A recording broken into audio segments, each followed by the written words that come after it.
Chapter 22. The voyage, wait, hold on, sorry. Let me get back into it. The voyage came to an end. We landed and proceeded to Paris. I soon found that I had overtaxed my strength and that I must repose before I could continue my journey.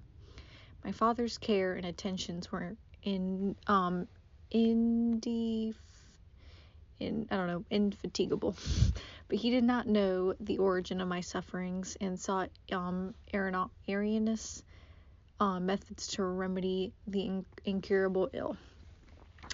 He wished me to seek amusement in society. I abhorred the face of man. Oh, not abhorred. They were my brethren, my fellow beings, and I felt attracted even to the most repulsive among them, as to creatures of an angelic nature and celestial mechanism. But I felt that I had no right to share their intercourse. I had unchained an enemy among them, whose joy it was to shed their blood and to revel in their groans. How they would, each and all, abhor me and hunt me from the world, did they know my unhallowed acts and the crimes which had their source in me. My father yielded at length to my desire to avoid society and strove by various arguments to banish my despair.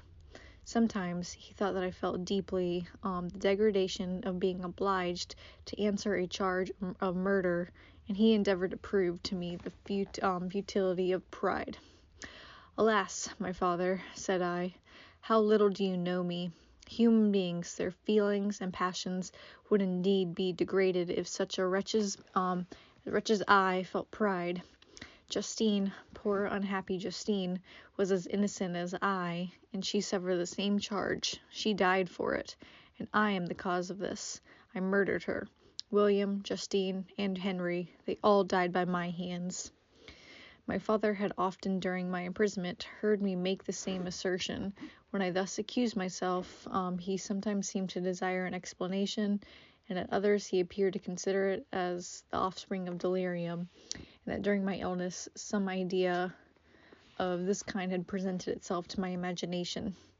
The remembrance of which I preserved in my convalescence, I avoided explanation and maintained a continual silence concerning the wretch I had created. I had a persuasion that I should be supposed mad, and this in itself would forever have chained my tongue. But besides, I could not bring myself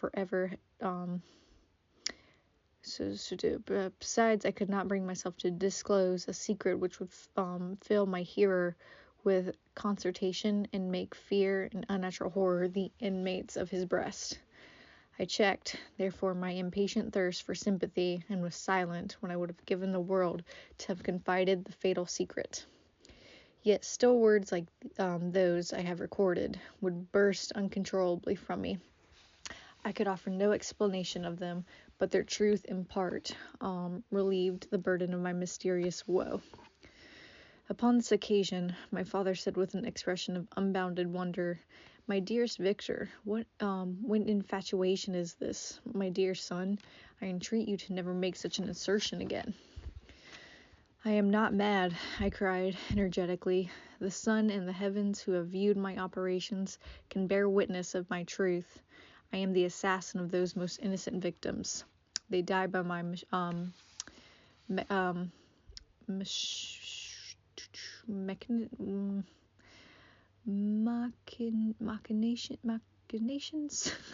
They died by my hand.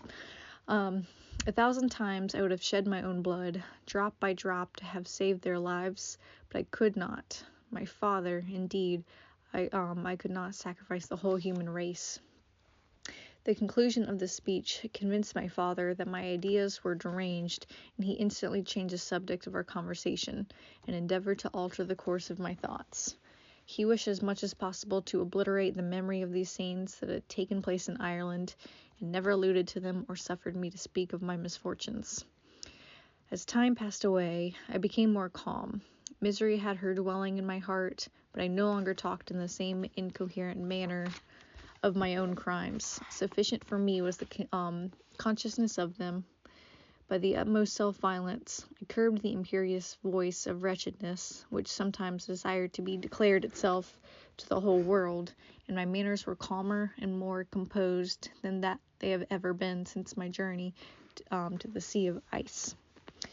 A few days before we left Paris, on our way to Switzerland, I received the letter from Elizabeth. My dear friend, it gave me the greatest pleasure to receive a letter from my uncle dated at Paris. You are no longer at a formidable distance, and I may hope to see you in less than a fortnight. My poor cousin, how much you have suffered. I expect to see you looking even more ill than when you quitted Geneva. This winter has been passed most miserably, tortured as I have been anxious by my suspense.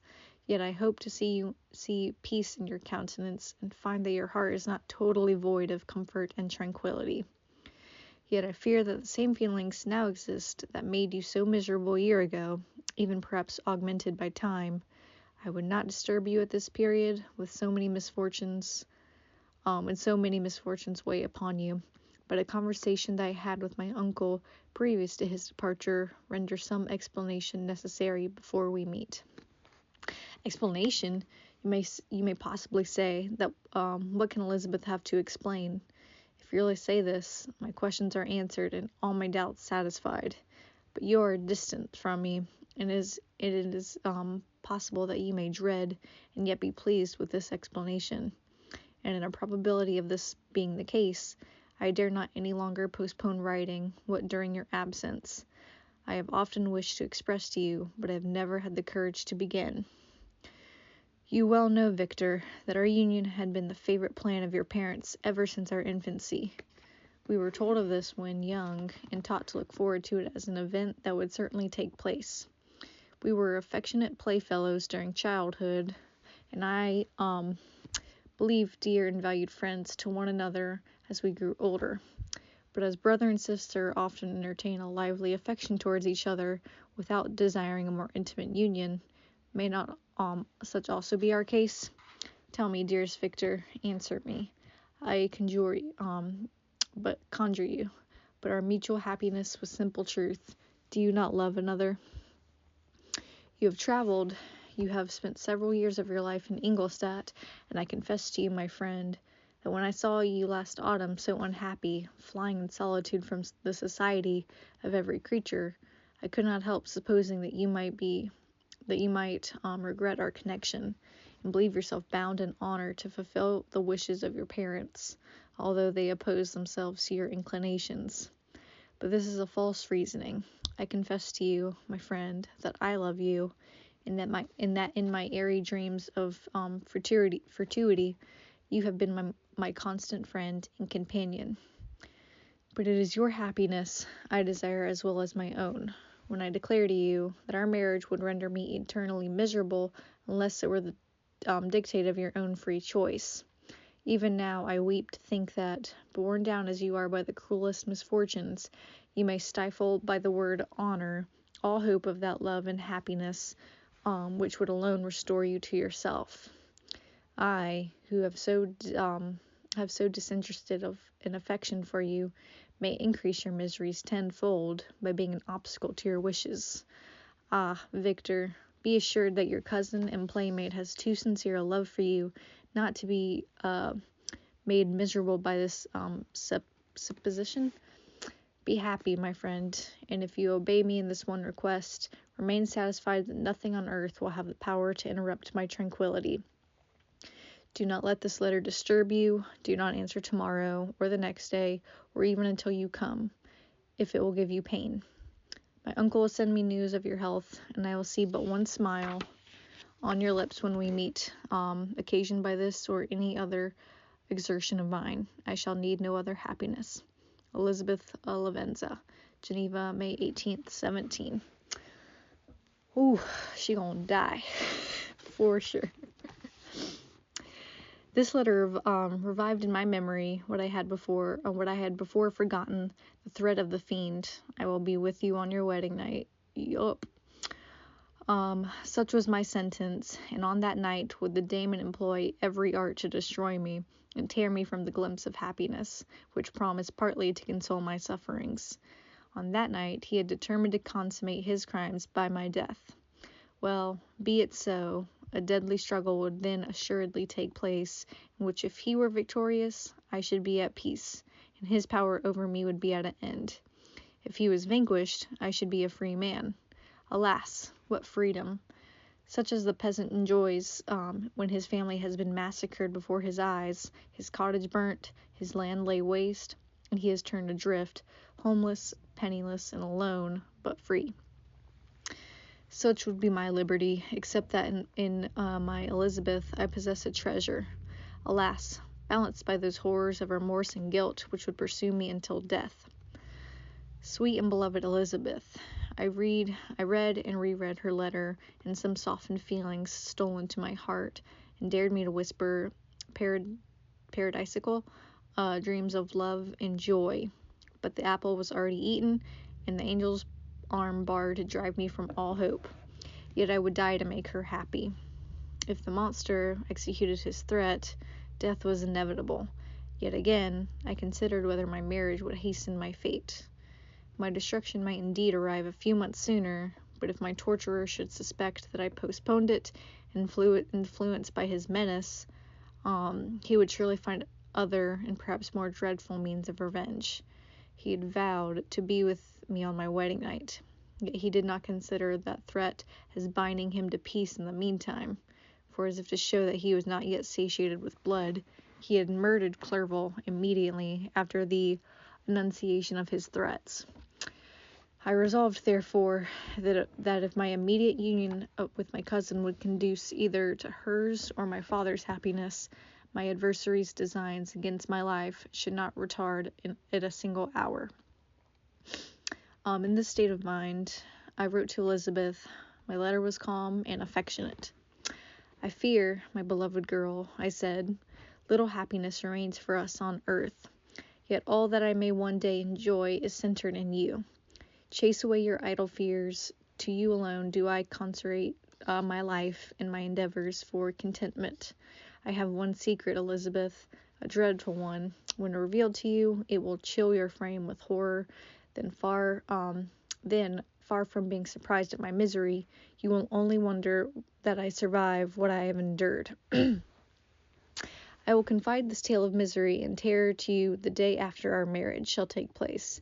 For my sweet cousin, there must be perfect confidence between us. But until then, I conjure you, do not mention or allude to it. This I most earnestly entreat, that I know you will comply. And about a week after the arrival of Elizabeth's letter, we returned to Geneva. The sweet girl welcomed me with warm affection, yet tears were in her eyes, as she beheld my emaciated frame and feverish cheeks. I saw a change in her also. She was thinner, and had lost much of that heavenly vivacity that had before charmed me. But her gentleness and soft looks of compassion made her a more fit companion for one blasted and as miserable as I was. The tranquility which I now enjoyed did not endure. Memory brought madness with it, and when I thought of what had passed, a real insanity possessed me. Sometimes I was furious, burnt with rage, sometimes low and despondent. I neither spoke nor looked at anyone, but sat motionless, bewildered by the multitude of miseries that overcame me. Elizabeth alone had the power to draw me from these fits. Her gentle voice would soothe when transported by passion, and inspire me with human feelings when sunk in torpor. She wept with me and for me. When reason returned, she would remonstrate and endeavor to inspire me with resignation. Ah, it is well for the unfortunate to be resigned, but for the guilty there is no peace. The agonies of remorse poison the luxury there is otherwise sometimes found in indulging the excess of grief. Soon after my arrival, my father spoke of my immediate marriage with Elizabeth. I remained silent. Have you, then, some other attachment? None on earth. I love Elizabeth and look forward to our union with delight. Let the day therefore be fixed, and on it I will consecrate myself in life or death to the happiness of my cousin. My dear Victor, do not speak thus. Heavy misfortunes have befallen us, but let us only cling closer to what remains, and transfer our love for those whom we have lost to those who yet live. Our circle will be small, but bound close by the ties of affection and mutual misfortune. And when time shall have softened your despair, new and dear objects of care will be born to replace those of whom we have been so cruelly deprived. Such were the lessons of my father, but to me the remembrance of the threat returned, nor can you wonder that, omnipotent as the fiend had yet been in the deeds of blood, I should almost regard him as invincible, and that when he had pronounced the words, "I shall be with you on your wedding night," I should regard the threatened fate as unavoidable. But death was no evil to me, if the loss of Elizabeth were balanced with it, and I therefore, with a contented and even cheerful countenance, agreed with my father that if my cousin would consent, the ceremony should take place in 10 days, and thus put, as I imagined, the seal to my fate. Whew. Great God, if for one instant I had thought what might be the hellish intention of my fiendish adversary, I would rather have banished myself forever from my native country and wandered a friendless outcast over the earth than have consented to this miserable marriage. But as if possessed of magic powers, the monster had blinded me to his real intentions, and when I thought that I had prepared only my own death, I hastened that of a far dearer victim. I don't know why he's not, putting two and two together. Obviously he's gonna kill Elizabeth. He wants you to suffer. He's not going to kill you.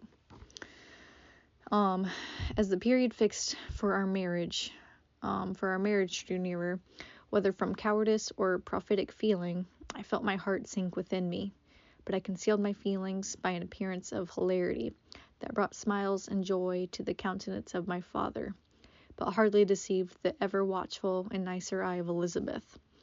She looked forward to our union with placid contentment, not unmingled with a little fear which past misfortunes had impressed, that what now appeared certain, intangible happiness soon might dissipate into the airy dream and leave no trace but deep and everlasting regret. Preparations were made for the event. Congratulatory visits were received, and all wore a smiling appearance. I shut up, as well as I could, in my own heart, the anxiety that preyed there, and entered with seeming earnestness into the plans of my father, although they might only serve as the decorations of my tragedy. Through my father's exertions, a part of the inheritance of Elizabeth had been restored to her by the Austrian government. A small possession on the shores of Como belonged to her. It was agreed that, immediately after our union, we should proceed to Villa Lavenza, and spend our first days of happiness beside the beautiful lake near which it stood. In the meantime, I took every precaution to defend my person, in case the fiend should openly attack me. I carried pistols and a dagger constantly about me, and was ever on the watch to prevent artifice, and by these means gained a greater degree of tranquillity.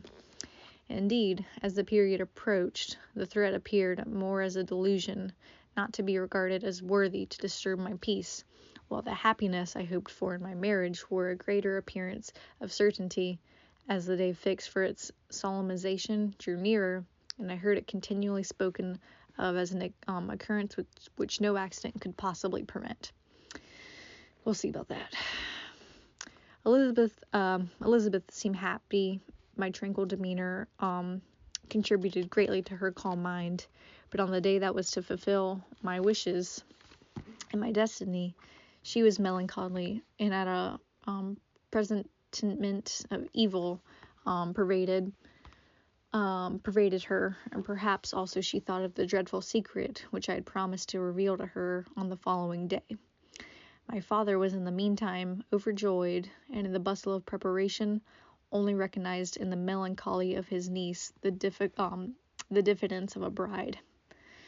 After the ceremony was performed, a large party assembled at my father's, but it was agreed that Elizabeth and I should commence our journey by water, sleeping that night at Evan, and continuing our voyage on the following day.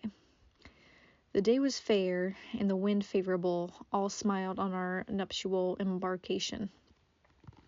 Those were the last moments of my life, during which I enjoyed the feeling of happiness.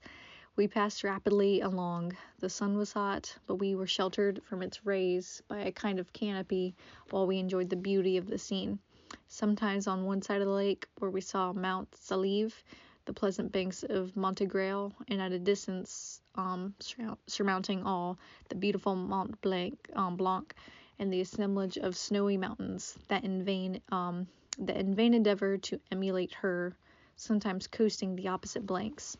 We saw the mighty Jura opposing its dark side to the ambition that would quit its native country, and an almost insurmountable barrier to the invader who should wish to enslave it. I took the hand of Elizabeth. You are sorrowful, my love. Ah, if you knew what I have suffered, and what I may yet endure, you would endeavor to let me taste the quiet and freedom from despair that this one day, at least, permits me to enjoy. Be happy, my dear Victor, replied Elizabeth. There is, I hope, nothing to distress you, and be assured that if a lively joy is not painted in my face, my heart is contented. Something whispers to me not to depend too much on the prospect that is open before us, but I will not listen to such a sinister voice. Observe how fast we move along, and how the clouds, which sometimes obscure and sometimes rise above the dome of Mont Blanc, render this scene of beauty still more interesting. Look at the innumerable fish that are swimming in the clear waters, where we can distinguish every pebble that lies at the bottom. What a divine day! How happy and serene all nature appears! Thus Elizabeth endeavored to divert her thoughts and mind from all reflection upon melancholy subjects, but her temper was fluctuating. Joy for a few instants shone in her eyes, but it continually gave place to distraction and reverie. The sun sunk lower in the heavens. We passed the river of Drance, and observed its path through the chasms of the higher and the glens of the lower hills. The Alps here came closer to the lake, and we approached the amphitheater of mountains which forms its eastern boundary. The spire of the Yvonne shone under the woods that it surrounded it, and the range of mountain above mountain by which was overhung. The wind, which had hitherto carried us along with amazing rapidity, sunk at sunset to a light breeze. The soft air just ruffled the water and caused a pleasant motion among the trees as we approached the shore, from which it wafted the most delightful scents of flowers and hay. The sun sunk beneath the horizon as we landed, and as I touched the shore, I felt those cares and fears revive, which soon were to clasp me and cling to me forever.